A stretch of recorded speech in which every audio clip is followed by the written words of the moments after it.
Hey Libertarians, welcome to another edition of Anarchast, your home for anarchy on the internet and around the world via satellite radio on the Liberty Radio Network. I have a great guest coming in from Vancouver, or near Vancouver, Canada, Lauren Southern. A lot of you might have already heard about her because she's quite very well known for a number of her videos that she's been doing for Rebel Media.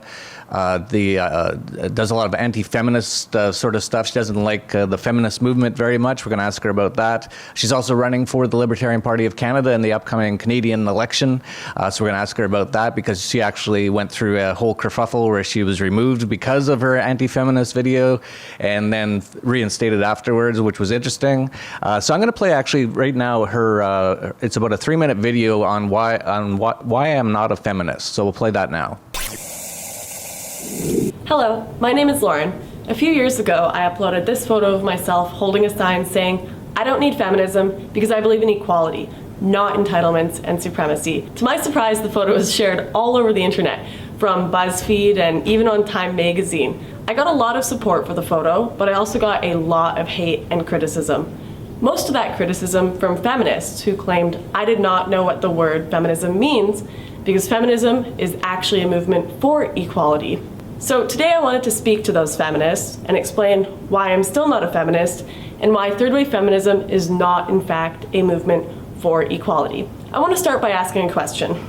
If feminism is a movement for equality, why do we not see equal representation of both genders' issues? And why do we not see feminists complaining about benefits that women have over men in certain situations? I bet very few people watching this video right now know that around 100,000 to 140,000 males are raped annually in US prisons. This is more males raped than females in the US annually, yet feminists remain silent on the issue. Almost half the domestic abuse victims in the US and Canada are men. Yet there are no safe houses for them, no court advocacy programs, no subsidized counseling or legal care like women. Despite being half the victims, they are basically ignored. Men make up 80% of suicide victims, 92% of workplace deaths, 97% of combat deaths, and 77% of homicide victims. Men are objectified, men are raped, men are mistreated. Men are held to ridiculously high societal standards, just like women. Yet feminists continue to place this blanket judgment over all men that they are all privileged, and all women that they are all oppressed. Yet, as a woman, I will almost always win custody of children in a divorce case. I will receive less than half the sentence a man does for the exact same crime, and actually have my rape and assault accusations taken seriously, and I won't be laughed at for not being manly enough. With one quick Google search, I can find a safe house in my area if I have been in an abusive relationship. As a woman, I am more likely to get a government or military job, despite qualifications, just to fill a quota due to affirmative action. And I am also more likely to get into a university because of my gender. So if feminism really were a movement for equality, you would see feminists rioting about the 140,000 men raped. You would see them questioning the fact that women get less than half the prison sentence a man does for the exact same crime. Yet, we do not see equal representation of men's and women's issues. Despite popular belief, feminism is not, in fact, a synonym for equality. I'm not trying to say that men have more issues than women. My point is that both genders have issues. And to argue that feminism is a movement for equality and doesn't just represent one gender's issues is quite frankly ridiculous. So this is why I'm not a feminist. I'm not a feminist because I believe that both genders should be treated equally and both their issues should be addressed. I'm not a feminist because I believe I should prove that I'm worthy of a job rather than having it given to me to fill a quota.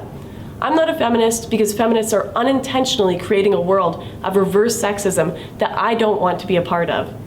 So I will stick to promoting equality and justice, rather than a faux form of equality under the label of a gender-biased word, feminism. So as you can see, very outspoken and very well-spoken, and she's, as I said, very, very popular. That one video alone has nearly 1 million views. But before we get started, Lauren, I know that you've come from a mostly sort of minarchist or even conservative background. How did you become a voluntarist?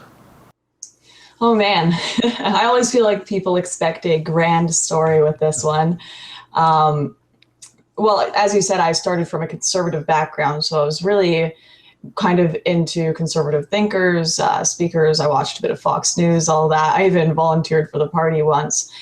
And when I started taking political sciences in university and just kind of reading more content about different ideologies, it just kind of dawned on me the problems with my initial conservative ideology and the authoritarian aspects of controlling people's morals, especially with social conservatism. I'd still consider myself somewhat conservative, but I don't believe in forcing any of my personal morals on other people.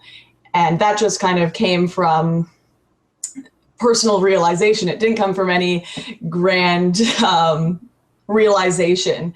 I did obviously read Ayn Rand's books. I've listened to Thomas Sowell. Let's see, who else? Of course, Ron Paul, watched all his videos, love Ron Paul. So those kind of thinkers influenced me a tiny bit as well, but it was more just a realization of how immoral a lot of the ideologies on both the authoritarian right and left were, and how I wouldn't like other people's morals being forced on me. And I wouldn't like other people using my funds, property, money, life, anything for their personal goals or how they think the world should be. Yeah, I agree. And you're very busy. You're very young as well. I believe you're in school. You also have a job. You're also running for the Libertarian Party of Canada. You're also doing all these videos all the time. So how do you manage to do it all? I don't sleep. They say Margaret Thatcher only slept 4 hours a night. And although she was an authoritarian, she achieved a lot of things. So there's that.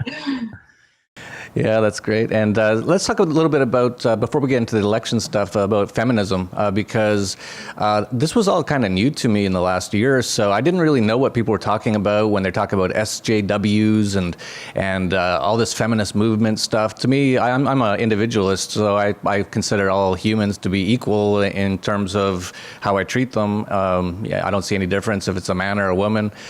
So all this stuff is sort of confusing to me, but you've really taken it up as sort of a real thing that you're trying to combat. Maybe you can explain a little bit about what this feminist movement is and why you don't like it. Well, I think that feminism, first of all, the entire thing they claim to be fighting for equality has been a lie, and what their actual actions have been. As I've said in many of my videos and my debates with feminists, I've exposed a lot of the, just quite frankly, exaggerations they use to keep feminism as a relevant movement. And it is an authoritarian movement as well. So not only does it have all these problems with exaggeration and quite frankly lying about gender disparity, like the wage gap and things like rape culture, it is also an authoritarian movement that wants to control people's free speech, like those people like Gregory Allen Elliott or Christina Hoff Sommers. Well, they're protester off their campus. And they also believe in special treatment for women and won't speak out about benefits that women get over men, like things such as affirmative action, which is certainly something I think you and I both disagree with, people being treated differently simply because of their physical appearance and not because of merit or their own ability. And these are all ideas that feminism supports, and they support them based on false statistics, based on exaggerations, based on saying women are paid less than men, that they should be given more scholarships than men, all of these things. And it's a superiority movement, I find, more than it is an equality one. Yeah, and you just recently were at, there was some sort of, what they call it, a slut walk, and you were there holding up signs and causing quite a bit of stuff happening. Yeah, that's the one that was more popular was my Vancouver one, where I held up the "There is no rape culture in the West" sign behind some of the speakers. I just recently also did one in Alberta, which I encountered some of the same people or same types of people with the same belief in things such as rape culture. And once again, rape culture is all a part of the exaggeration to make women appear like more victims than they are. Rapes absolutely happen and it's abhorrent. It's a terrible thing. But to say we live in a culture that supports and advocates for rape, that's blatantly untrue. And it's disingenuous to say that. But the reason they use these false statistics is because essentially, systematically, we have equality for men and women right now. And if anything, women are treated better than men in our society. So they want to keep their movement relevant so they can have that glorious victim status, which we have seen in modern society is something you need to get a lot of positions. You need that victim status to speak on a lot of issues.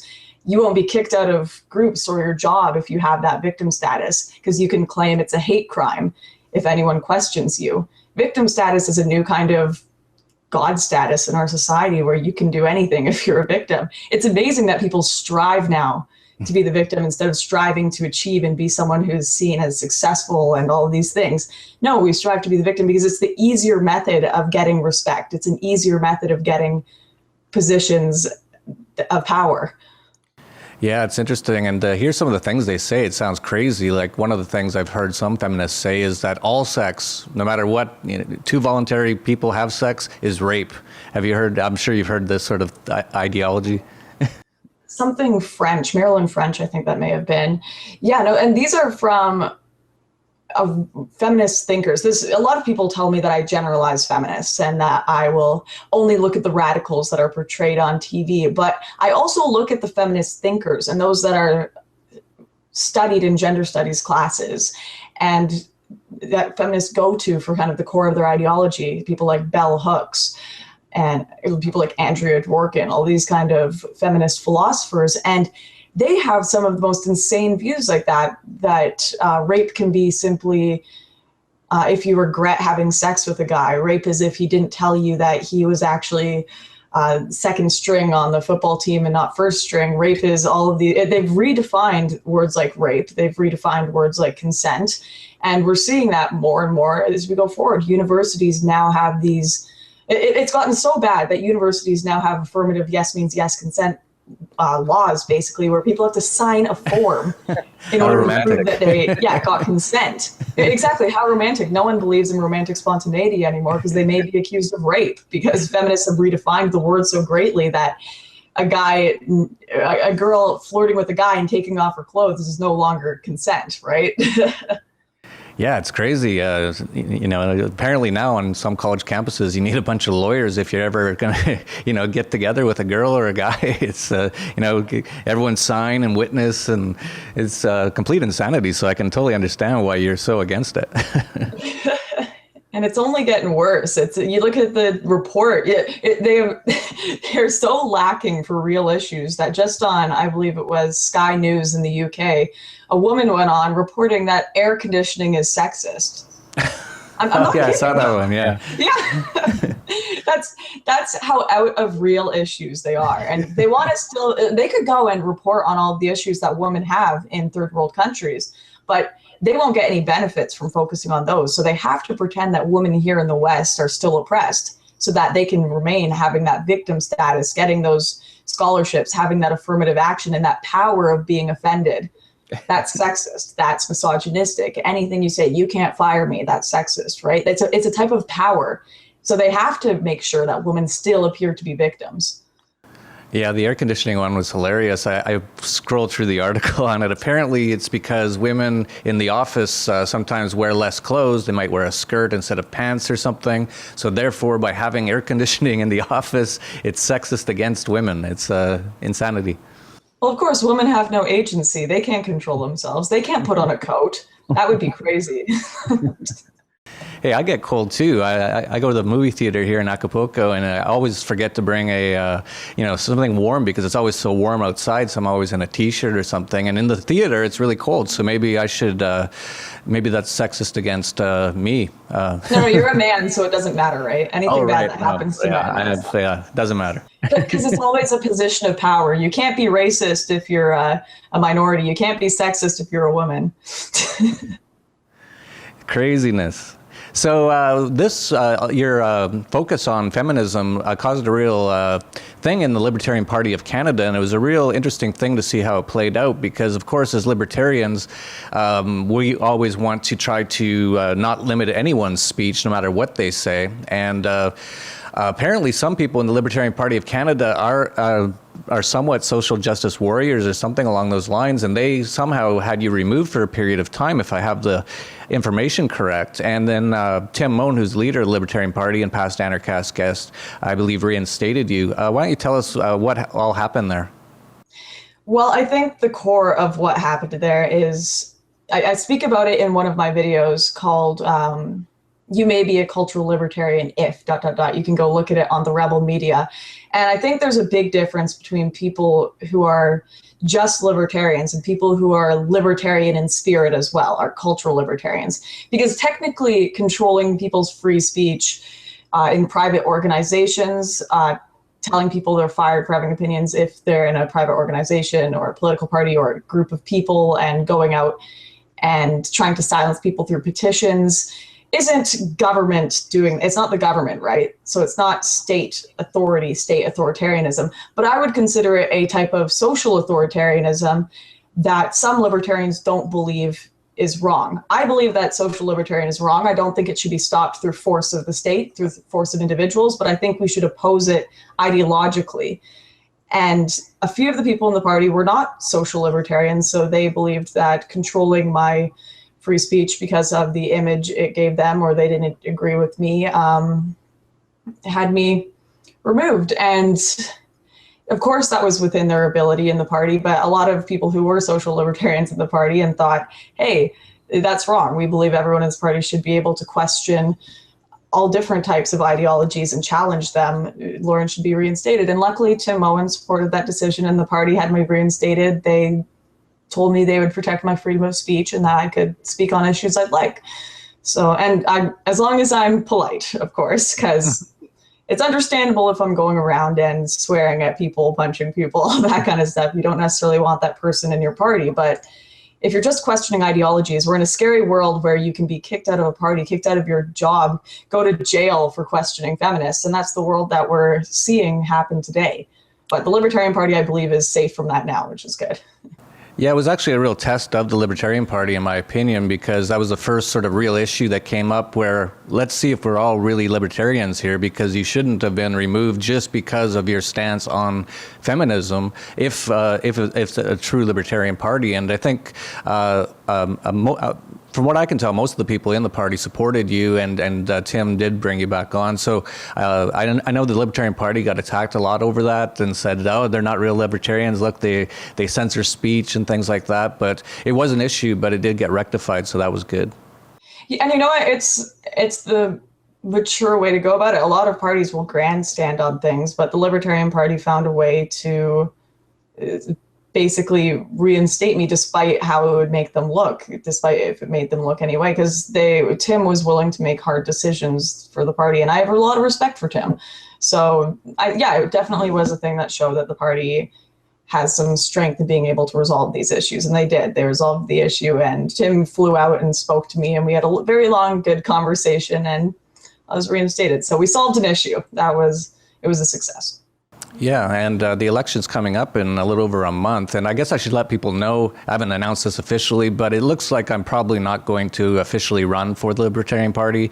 Now that we're getting close to having to get all the signatures, and I'd have to go up to Canada and become a resident again, and there's no way I'm going to win in Vancouver Centre. That's a socialist mecca, and so it seems like just I'd be wasting a lot of time to actually run, but my whole goal with it was to get as many people running for the Libertarian Party of Canada as possible, to get it to be recognized, or at least in the media in Canada, about libertarianism, and even get Tim Moen on those upcoming Prime Murderer debates would be a huge event. And I think there's a petition for it, and hopefully he can get on there. But yeah, the election is coming up, so I guess you're getting prepared for it now. Yep, definitely. Like everyone else in the party, kind of prepping. It's hard when you're not getting as much media coverage as the other parties, but I've gotten contacted by local papers and also TV stations, which is very good. So I'm hoping to kind of get some influence within my riding sphere, since I have a lot of people who follow me on Twitter and everything, but they aren't necessarily in my riding, so it won't help a whole lot with the election. And obviously I know that I'm not one of the main parties and I probably won't win. But the point here is to bring a different viewpoint. The point here is to bring some influence, get us on the map, and say we're a party that is anti-authoritarianism, and to point out what is going on in the other parties, because even parties that say they advocate for small government, like the Conservatives, you're seeing them make large government authoritarian decisions. In fact, I was just reading you won't like this. I was just reading the Conservative platform the other day, and one of their health policy platform issues was they were going to stop selling or make it illegal to sell smaller packets of cigarellos because children can afford smaller packets of cigarellos. So just all of these, it's like New York when they ban the large sodas, all this control socially. Yeah, and as far as the Libertarian Party in Canada, it's been quite amazing how much of a media blackout has been on it. And I've seen numerous Libertarian Party candidates, and they're having a debate in their district or whatever they call it, jurisdiction, and they were just not allowed. They had every other party, but they wouldn't allow the Libertarian people. So it's been quite amazing how much they've been trying to shun the Libertarian Party. But I think in some ways we are getting through with some people, so that's good. Well, we're starting to see influence in the states, in the US, of people who are not professional politicians making their way into politics, regardless of what party they are, if you like them or dislike them. People like Dr. Ben Carson, who's a neurosurgeon, and Donald Trump, who's a businessman. These aren't political families, kind of like the Bushes and the Clintons, and they're working their way into politics and having an influence because people are tired of professional politicians. They want to see people in office who actually represent them as individuals and not these, and not, quite frankly, just professional politicians. So I'm hoping that that will kind of have some influence here in Canada as well, and people will start to look at others in the race that aren't so tied in with this politician ideology and are more tied in with, let's actually represent the people. Let's talk straight about what the issues are. And people that just don't speak for 10 minutes without saying nothing. Yeah, no, it's obvious that people are getting tired of politics in general, even in Alberta with them electing an all NDP government, which is almost communist government in one of the most conservative areas in Canada. Just goes to show that people are like, God, we don't know what to do anymore. Let's elect communists. We'll see what happens. Yeah, no, I was a little disappointed in Alberta with that. And it's not like the Conservatives are the greatest party either, but hell, I'd take them over the NDP, but I'd take the Libertarians over them, obviously. Yeah, and that's the thing. That's what we've been trying to do is people don't know there is another option, the Libertarian Party. And I think once people start to understand what the Libertarian Party is about or what the Libertarian ideology is, a lot of people really get into it. And I think that's why they're trying to make sure that hardly any Libertarian Party people get into any debates or on TV or any press coverage at all. Well, what they keep saying is, oh, it's not worth our time. And things like, yeah, we don't want to waste our time. We don't want to embarrass you, all that kind of nonsense. And it's like, okay, if you don't, why don't you first prove that it's a waste of time by having one of us on and see what it goes like? But you're right, they're too scared to have anyone on and see what they have to say. I mean, they had Elizabeth May in the leadership debate, which I don't agree with Elizabeth May, but I thought it was good to have her on because she kind of asked, she wasn't afraid to speak in a non-political matter in the debate. She wasn't afraid to, sorry, this is Canadian politics. I'm not sure how in tune you are with it being not in Canada right now, but. Not very in tune at all. I'm not in tune with any politics. I try just to ignore it as much as possible. But anyways, she made the debate interesting because all of the other three were kind of saying the safe things, right? And I think if you had a libertarian enter these debates, they would start bringing up unsafe topics for the other candidates, topics that they don't want to touch on, or are. It's just kind of a level of candidate respect that we don't bring these things up so that we can all look good. Yeah, totally. And I know you're really busy, so it was hard to even get you on, but we finally got you on, so I really appreciate it. People know anything else you want to talk about, and also let them know where they can find more information on you, both at the Rebel Media and for your campaign for the Libertarian Party of Canada. Yeah, for sure. You can go and follow my Twitter at Lauren_Southern.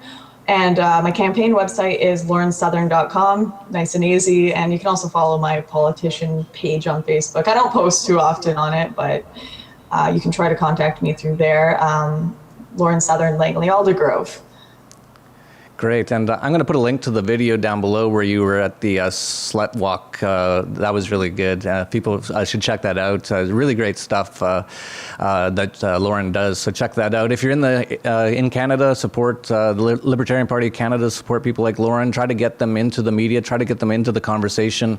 That's how we have a chance to hopefully wake some people up to libertarianism, which was very needed all over the world right now. So that's it for Anarchast. If you like this video, like, subscribe, share down below. And that's it for Anarchast, your home for anarchy on the internet. Peace, love, and anarchy. When you consider that you have to spend all your time basically unteaching what your kids just learned. So not only must the government recognize natural rights, but the government can't disparage them. Unfortunately, the people in the government have a hole in their copy where the Second Amendment is, the Ninth Amendment, and the 10th Amendment. So, this is not so saintly. I mean, because he's got the reputation of favoring, ending slavery. But he wasn't an opponent of slavery. The abolitionists were opponent of slavery, but not Abe Lincoln. I mean, the actual argument and the explanation is pretty darn simple. I mean, it's so simple as to almost be self-evident. I mean, things like self-ownership and the non-aggression principle, it takes about 3 seconds to demonstrate that government can't be legitimate. Well, I think human beings have the right to shape their own reality.